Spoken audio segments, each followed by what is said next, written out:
अस्सलाम वालेकुम hi hello welcome to my channel అండి। ఈ రోజు అయితే ఇంకా ప్రాసెస్ చాలా ఈజీగా సింపుల్ గా పలావ్ దాల్చా చికెన్ చూపిస్తాను చూడండి ఒకసారి। ఇప్పుడు మనం ఇక్కడ పచ్చి శనగపప్పు ఒక గ్లాసు పచ్చి శనగపప్పు దాల్చా అంటే మా ఇంట్లో చేసుకుంటే దాల్చా నేను చూపిస్తున్నాను ప్రాసెస్ మీకు। ఫస్ట్ ఆఫ్ ఆల్ దాల్చా ఒకటి చూడండి ఫ్యాట్ ఉంటుంది బాగా శుభ్రంగా దాల్చాని కడిగేసి శుభ్రంగా పప్పుని కడిగేసాను। ఇప్పుడు ఇందులో కొద్దిగా పసుపు అనేది యాడ్ చేయాలి। ఎవరైనా కానీ సరే దాల్చా సింపుల్గా చాలా రుచిగా ఉంటుంది। ఎంత రుచిగా ఉంటుంది అంటే మా ఇంటి దాల్చా సూపర్గా ఉంటుంది। ఇప్పుడు పసుపు వేసాం కదా, ఇప్పుడు టమోటా పండ్లు పచ్చిమిర్చి పక్కన పెట్టుకున్నాను। మనకు సరిపోయినట్టుగా దాల్చాకి సరిపోయినట్టుగా టమోటా శుభ్రంగా ఇవి కూడా ఒకసారి కడుక్కుందాము।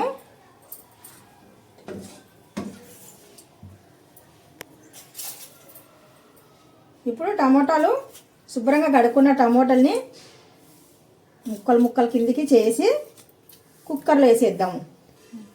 అందులో మనము 2 వంకాయలు కూడా యాడ్ చేద్దాము। దాల్చాలో వంకాయలు వేస్తే ఇంకా టేస్ట్ ఎక్కువ అనమాట। సోరకాయ కూడా వేసుకోవచ్చు, వంకాయలు కూడా వేసుకోవచ్చు దాల్చాలో, చాలా టేస్టీగా ఉంటుంది తెలుసా। ఈ విధంగా చేయండి, దాల్చా అనేది చాలా బాగుంటుంది। సింపుల్ ప్రాసెస్గా చాలా నీట్గా చూపిస్తాను చూడండి। ముందుగా నేను పప్పు కడిగాను, తర్వాత పప్పులో టమాటా పండు కూడా యాడ్ చేశాను। ఇప్పుడు వంకాయలు పుచ్చులు ఉన్నాయా అనేసి ఒకసారి చెక్ చేసుకున్న తర్వాత వేసేద్దాం ఇలాగా। ఇప్పుడు ఇందులో నేను సరిపోయినట్టుగా కారం పొడి, పసుపు, కారం పొడి, టమోటా, వంకాయలు, పప్పు ఇప్పుడు వేసిన తర్వాత కుక్కర్ మూత తీసుకొని పెట్టేద్దాం స్టవ్ పైన। వాటర్ ఎప్పుడు నేను వండిన ఏంటంటే వాటర్లో వేస్తాను। వాటర్లో ఎందుకంటే ఇంకా హార్డ్గా అయిపోయింటుంది, అంటే వంట చేసి హార్డ్ అయిపోయింటుంది వాటర్, అందుకనేసి వాటర్లో వేస్తాను మెత్తబడిపోతుంది అనేసి। ఇప్పుడు స్టవ్ మీద పెట్టేస్తున్నాను। మనకు ఒక 3 విజిల్ వచ్చేంత వరకు పెడుతున్నాను। ఇది కుక్కర్ అనేది చిన్నది, ప్రెషర్ ఎక్కువ పట్టేస్తే ఇంకా ఇప్పుడు స్టిక్కర్ మీద మనకేముంది చిన్న మంట మీదనే కుక్ చేయాలనేసి ఉంది, అందుకనేసి చిన్న మంట పెట్టేశాను। ఇంతకి సరిపోయినట్టుగా చింతపండు కూడా నేను నానబెట్టేసాను రెడీగా। ఇప్పుడు పలావ్ ఎలా చేయాలి అనేది ఇందులోనే చూడండి। పలావ్ కోసం నేను ఇక్కడ రైస్ తీసుకున్నాను, మా ఇంటికి సరిపడినట్టుగా రైసు 1కి 2 సార్లు శుభ్రంగా కడిగేద్దాం।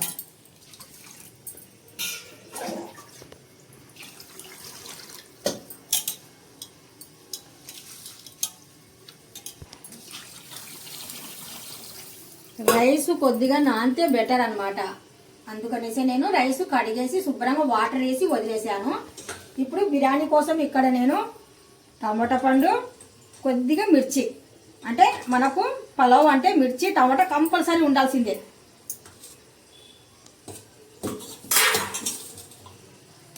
వెజిటేబుల్ బిర్యానీ అంటే కనుక అక్కడైతే కనుక మనం క్యారెట్, ఆలు, బీన్స్, లేకపోతే కనుక బఠానీ, గ్రీన్ బఠానీ ఇలాంటి వల్ల మనకు నచ్చినట్టు కాయగూరలల్లో కలిపి వండుకుంటే వెజిటేబుల్ బిర్యానీ। ఇదైతే పలావ్, జస్ట్ పలావ్ దాల్చా పలావ్ సాల్లా అంటారు కదా, ఆ టైప్ అనమాట। ఇప్పుడు మనం సరిపోయినట్టుగా ఒక గిన్నె తీసుకున్నాను, ముందుగా ఆనియన్ కటింగ్ చేసుకుందాం। కట్కర వాసం బతావు బడా అవుతాయి। మనకు సరిపోయినట్టుగా ఆయిల్ వేస్తున్నాను।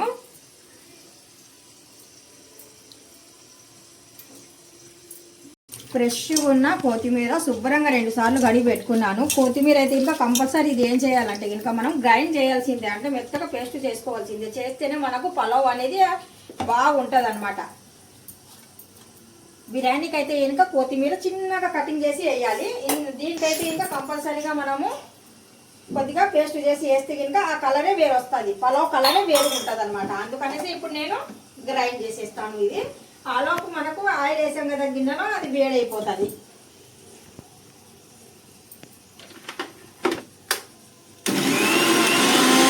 అనేది బాగా వేడెక్కింది, ఇప్పుడు మనం ఇందులో ఆనియన్ వేయాలి।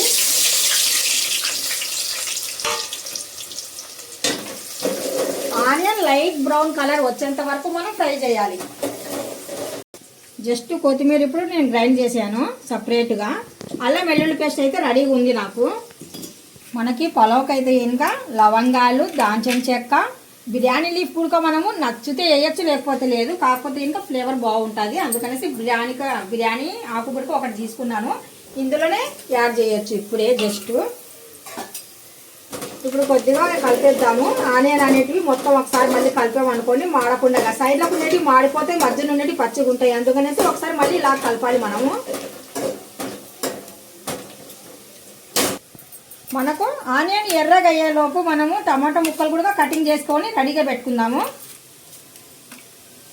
మిర్చి పొడువుగా కటింగ్ చేసుకుంటే మంచిది అనమాట. అందుకనేసి పొడువుగా కటింగ్ చేస్తున్నాను మిర్చిని నేను. ఇలాగా బ్రౌన్ కలర్ వచ్చేలోపు మనము ఇప్పుడు అల్లం వెల్లుల్లి పేస్ట్ వేయాలి.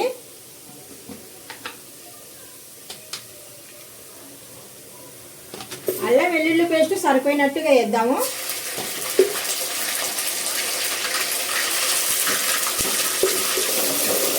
అల్లం వెల్లుల్లి పేస్ట్ వేసిన తర్వాత ఇప్పుడు జస్ట్ నేను కొత్తిమీర గ్రైండ్ చేశాను కదా, ఇది కూడా ఇందులో యాడ్ చేయాలి కంపల్సరీగా. ఇది మనం పేస్ట్ చేస్తేనే మన పలావ్ అనేది చాలా బాగుంటుంది.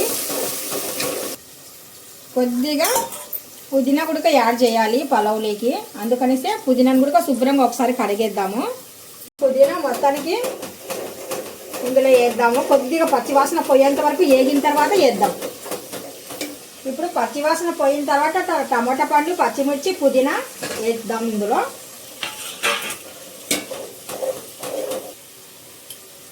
ఈ మసాలా అయితే నేను గ్రైండ్ చేసి చూపించాను ఒక ఛానల్లో, మా ఛానల్లోనే.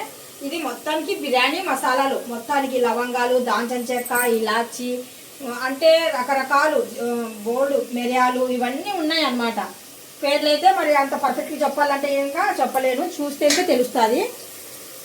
8 రకాల పప్పు దినుసులు, అంటే మిరియాలు వేసాను, దాల్చిన వేసాను, లవంగాలు వేసాను, ఇలాచి, మరి ఖసఖస్ ఏమవుతుంది, గసగసాలు, మళ్ళీ అక్కడి నుంచి వచ్చేసి నల్లగా ఉంటాయి. ఎప్పుడు నేను చూడడానికి కూడా చూడలేదు, అలాంటివి కూడా వచ్చాయి ప్యాకింగ్లో అనమాట. ఆ ప్యాకింగ్లో మొత్తం పౌడర్ చేశాను.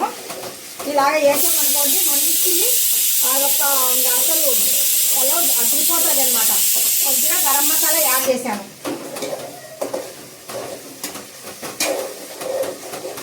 పలావ్ వండినా కానీ సరే ఈ ఏరియాలో తెలిసిపోతుంది ఎవరింట్లోనే ఈరోజు బాగా మంచి వంటలు చేసుకుంటున్నారనేసి. మనకు అక్కడ దాల్చకూడక 2 విజిల్ అయిపోయినాయి రెడీగా.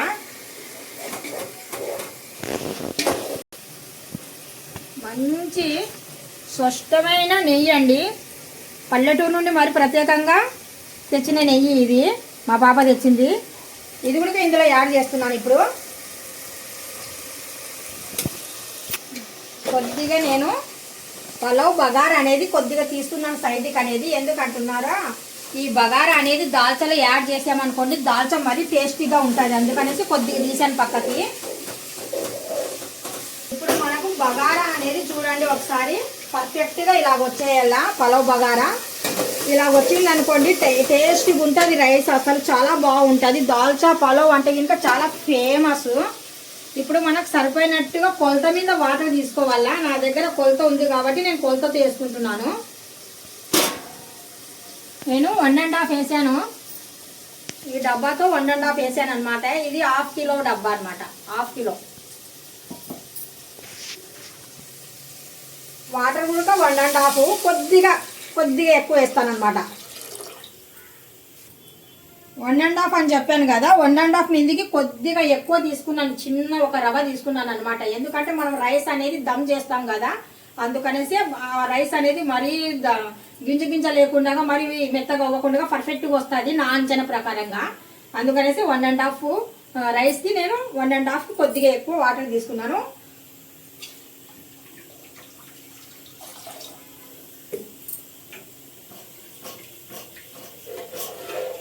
రైస్ అనమాట, అందుకనేసి కొద్దిగా ఒక రవ్వ ఎక్కువ తీసుకున్నాను. అదే కొత్త బియ్యం అనుకోండి పర్ఫెక్ట్గా తీసుకోవాలి, ఎక్కువ తీసుకోకూడదు. కొత్త బియ్యానికి అయితే ఇంకా ఫాస్ట్గా కుక్ అవుతుంది అది.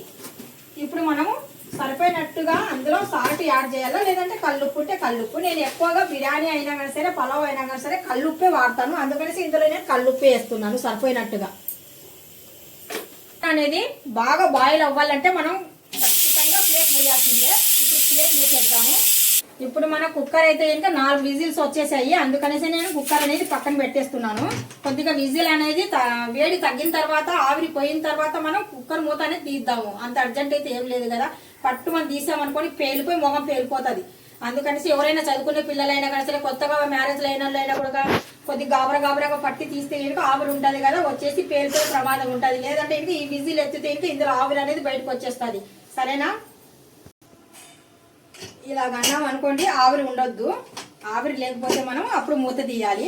మూత తీసేసిన తర్వాత ఇప్పుడు చూడండి, మన పప్పు బాగా నలిగిపోయింది, ఉడికింది అనమాట. ఇప్పుడు పప్పు గుత్తి తీసుకొని పప్పుని బాగా ఇలాగా రేమాలి. దాల్చా అంటే ఇంకా పర్ఫెక్ట్గా రావాలంటే పప్పు అనేది బాగా మెత్తగా రేమాలి. మనకు పప్పు అనేది బాగా రేమానండి ఇప్పుడు దాల్చా కోసము. రేమిన తర్వాత ఇందులో మనం చింతపండు పులుసు కంపల్సరీ సరిపోయినట్టుగా మనం పులుసు తీసి ఇందులో వేద్దాము. ఇప్పుడు మనకు ఇక్కడ ఎసురు ఉడక వచ్చేసింది రెడీగా. ఇందాక బియ్యం నానబెట్టాం కదా, ఆ నీళ్ళు అనేది తీసేస్తున్నాను.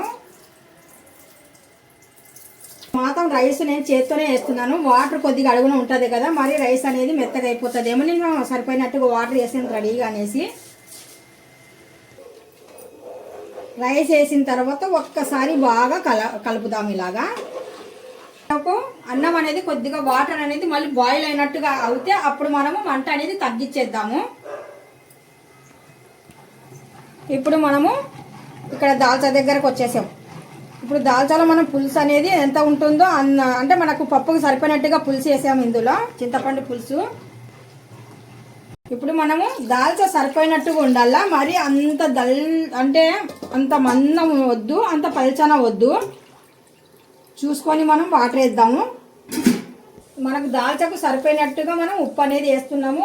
ఆల్రెడీగా మనకు రైస్లో ఉంటుంది కదా, పలావ్లో మనం ఉప్పు వేసాం కదా, దీంట్లో కూడా కొద్దిగా అంటే సరిపోయినట్టుగా ఉంటే చాలు, మరి ఎక్కువ వద్దు.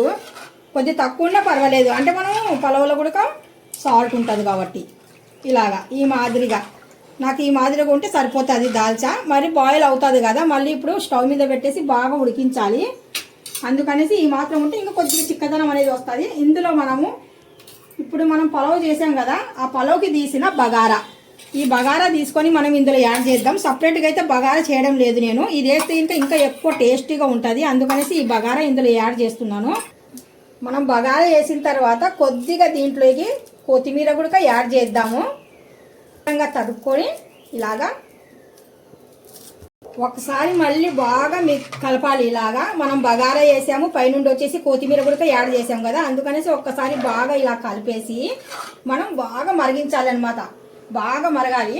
బాగా మరుగుతే ఇంకా కొద్దిగా ఇంకా చిక్కదనం అనేది వస్తుంది. టేస్ట్ అంటే టేస్ట్, ఇంకా బగారా చేయవసరం లేదు, మనం ఆల్రెడీగా బగారా వేసాము, రైస్ బగారా. చూస్తున్నారు కదా. ఇప్పుడు తీసుకుపోయి నేను కుక్కర్ అనేది దీనిపైన పెట్టేస్తున్నాను. కొద్దిగా ప్లేట్ మూసామనుకోండి ఫాస్ట్గా కుక్ అవుతుంది అనమాట, అంటే బాయిల్ ఫాస్ట్గా వచ్చేస్తుంది. ఇది వాచర్ లేదు, జస్ట్ ఇది ఓడాను కదా, మరి 10 ప్లేట్లు ఎందుకు అనేసి ఇది పెడుతున్నాను, జస్ట్ అలాగా ఆవిరి పోకుండా. ఇప్పుడు ఒకసారి రైస్ అనేది మనం కలుపుదాం. చెప్పాను కదా ఇందాక నేను కుతుకుతులు ఆడిపోతుంది రైస్, అప్పుడు మనం మంట అనేది తగ్గిస్తే మనం వేసిన వాటర్ పర్ఫెక్ట్గా ఉంటుంది రైస్కి.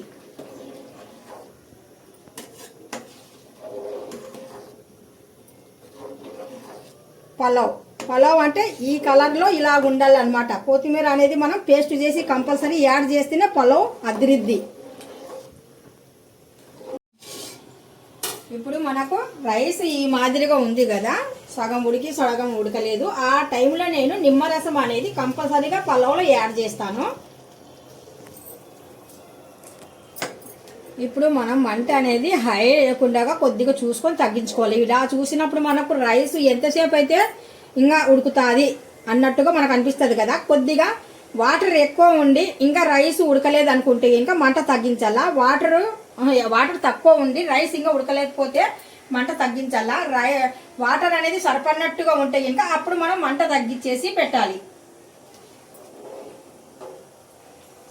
ఇప్పుడు మనకు ఇక్కడ ఎలా ఉంది రైస్ అంటే ఇంకా సగం ఉడకాలి, సగం ఉడకలేదు, కనిపిస్తుంది కదా మీకు. ఈ టైంలో నేను హై పెడితే ఇంకా ఫాస్ట్గా వాటర్ అనేది లాగేస్తుంది అనమాట.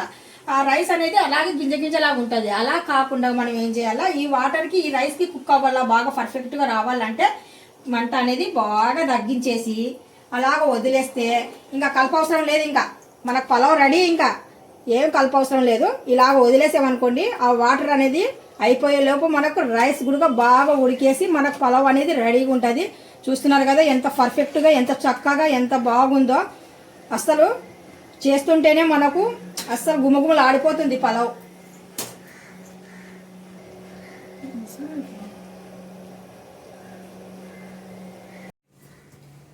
మనకు వేడి వేడి పలావ్ రెడీ అయిపోయింది. దాల్చా గుడక రెడీ అయిపోయింది. చూద్దాం ఒకసారి అయితే. ఇంకా చూడండి పర్ఫెక్ట్గా కుక్ అయిపోయింది మనకు రైస్.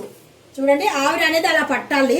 ఆవిరి అలా పట్టేంత వరకు మనకు రైస్ కూడా ఎంత పర్ఫెక్ట్గా కనిపిస్తుంది. చూస్తున్నారు కదా పలావ్ అంటే ఇది. ఇంకొక నిమిషం నేను అలా వదిలేస్తాను. ఎందుకంటారా ఇంకా కొద్దిగా ఆవిరి అవ్వాలనేసి. ఇప్పటికైతే పర్ఫెక్ట్గా వచ్చింది. రైస్ అసలు మెత్తగా అవ్వలేదు, ఏమవ్వలేదు, నీట్గా ఉంది. పలావ్ అంటే ఇలాగుంటే ఇంకా రుచిగా ఉంటుంది, చాలా టేస్టీగా ఉంటుంది. ఇప్పుడు పలావ్ చూసాం కదా, ఇప్పుడు దాల్చా కూడా చూద్దాము ఒకసారి. చూడండి ఇలాగ బాగా బాయిల్ అవ్వాలన్నమాట. దాల్చా ఇలాగ బాగా బాయిల్ అయితే ఇంకా మనకు చిక్కదనం అనేది పర్ఫెక్ట్గా వచ్చేస్తుంది. మనకి ఎంతవరకు మనకు చిక్కదనం ఉండాలనో మనకు తెలిసిపోతుంది అంచనా అనేది. ఆ టైప్ నేను చూసుకొని నాకైతే పర్ఫెక్ట్గా ఉందండి ఇప్పుడు దాల్చా. నేను ఇప్పుడు స్టవ్ అనేది ఆపేస్తున్నాను. బాగా మరిగింది. మీకు ఈ పలావ్ దాల్చా నేను చేసిన పద్ధతుల్లో మీకు నచ్చినట్టుగా అయితే లైక్ చేయండి, షేర్ చేయండి, కామెంట్ చేయండి.